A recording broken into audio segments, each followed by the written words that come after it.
Oh, there's a news of the day type thing. See, I told you guys. I told you fans of teams that missed the playoffs, I would not forget you. And I haven't. Because I, too, am a fan of a team that missed the playoffs.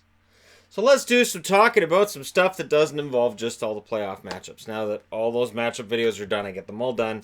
Then we can go on and do some other fun stuff. And I try to get them all up so that you don't have too many fan bases saying, wait, where's ours? Get them all up, get them all done, then we're done. The new GM will decide the fate of Ken Hitchcock. That's from Bob Nicholson.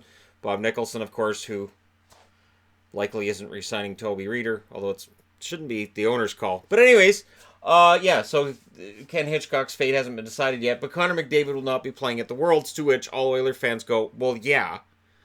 Why in the world would McDavid even be considered for the Worlds at this point?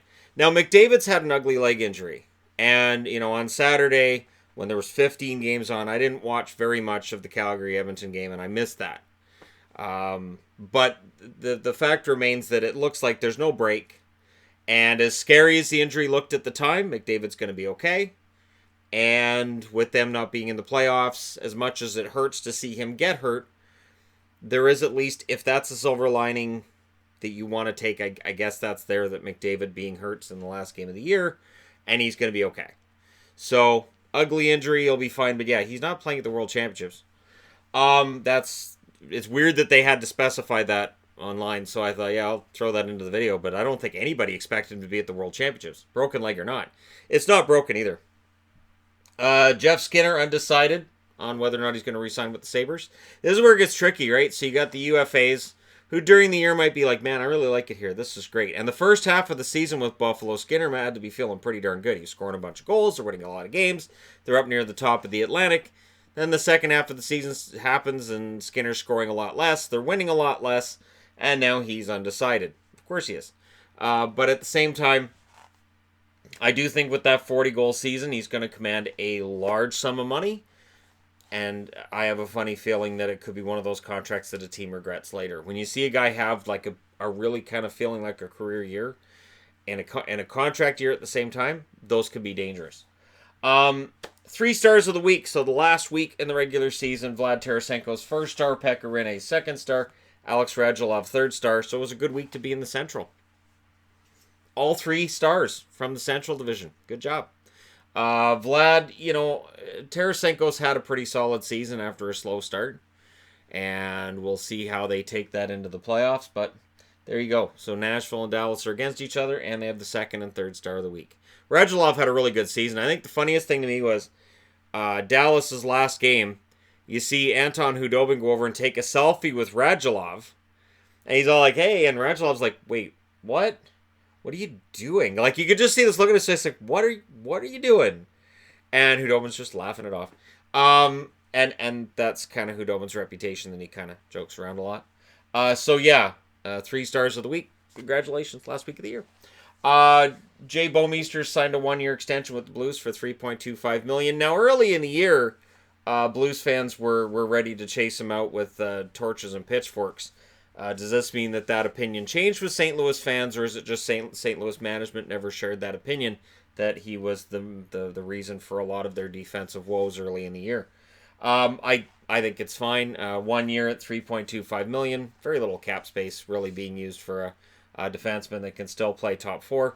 Might be better off being 5 or 6, but you still play top 4. And still adds that veteran leadership to the St. Louis Blues blue line. So, doesn't bother me at all. And kind of the big news locally, of course, is the Vancouver Canucks have their press conference. And you've got your Fire Benning group and your Keep Benning group. And the Keep Benning group, I think, is going to be happy. I'm in the Keep Benning group. I used to be in the We Might Want to Fire Benning group. I never really fully got on that. We need to fire this guy. With Gillis, I did. Gillis, that last year in Vancouver, when they fired him after the Vancouver Canucks fans were chanting, "Fire Gillis," at the game, I was right there with them. Like, oh, this team is miserable, and it's Gillis's contracts that got us here. And I've never felt that way fully with Benning. Benning said some stuff that's going to trigger some Canuck fans. He said they took a step forward this year, and they did. And here's the thing. They lost the Sedins, and when we all said, well, without the Sedins, where's the goal scoring going to come from? They are the top two offensive performers, so the Canucks should actually drop before they get better, and they just got better. The Eastern swings really cost them this year, but they did improve this year. They did take a step, and they're talking about taking more steps. They're talking about keeping Tanner Pearson. Pearson at this press conference also talked about how he had a kind of a miserable year, but it ended pretty well. He's happy with the Canucks. Luke Schenn also said he's happy to have a chance with the Canucks. He wants to come back next year, and the Canucks seem to be open to that. Alex Edler wants to stay non-committal because he's played his whole career here, but I think there's something going on with the negotiations that's still a sticking point. I think it's that no movement clause. I think he wants to know he's not going to get exposed in the expansion draft, and the Canucks are going, well, we'll get back to you on that. What if we pinky swear? We don't want it in the contract. We'll pinky swear. And then we'll talk about it in 2021. Sorry about that. You're exposed. Patterson also came out today and admitted to being physically spent. And I'm going to say this. The season's over. We're all done. We've had fun with it. I'll just call him Patterson from here going forward. And I don't care. I don't care if he changes his name to Gabby Smith right now. He will always be Patterson. And when he changes his name to Gabby Smith, people come back and go, hey, he's Gabby now. He wants you to call him Gabby. I'll say, sorry, it's Patterson. So Patterson admits to being physically spent and says he's learned going into next year he has to take care of himself physically in between games. That in Sweden he was used to more of a rest between games than he got with Vancouver, and says that teams were checking him really closely and he's got to learn to work through that. Makes sense. And this is why when rookies come into the NHL and they get on these great starts, you've got to temper your expectation from there because it is a grueling game.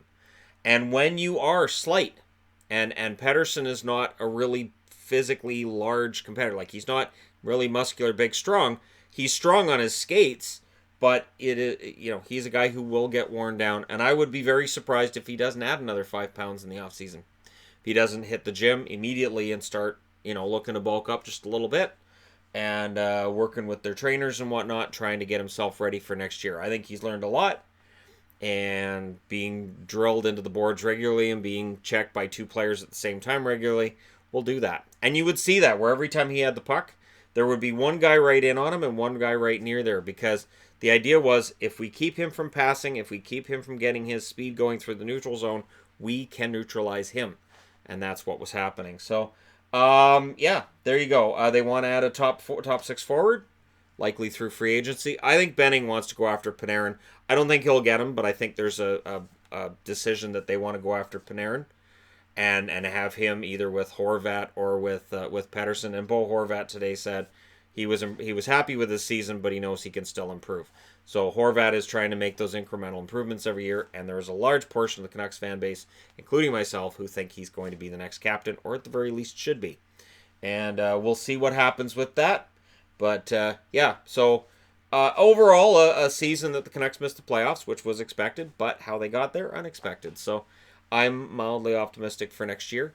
Mildly optimistic meaning that if I predict them to get a wild card spot next season, it's just, I do think they have a shot at it. I'm saying if, because I don't know what's going to happen at the draft. I don't know what's going to happen in free agency.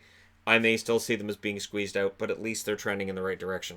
But there you go. A little news of the day thing for you fine people today. Let me know your thoughts in the comment section below. Don't forget to hit like and subscribe. If you're browsing your way through, you just happened upon this video. And hey, thank you guys so much for watching. I'll talk to you again soon.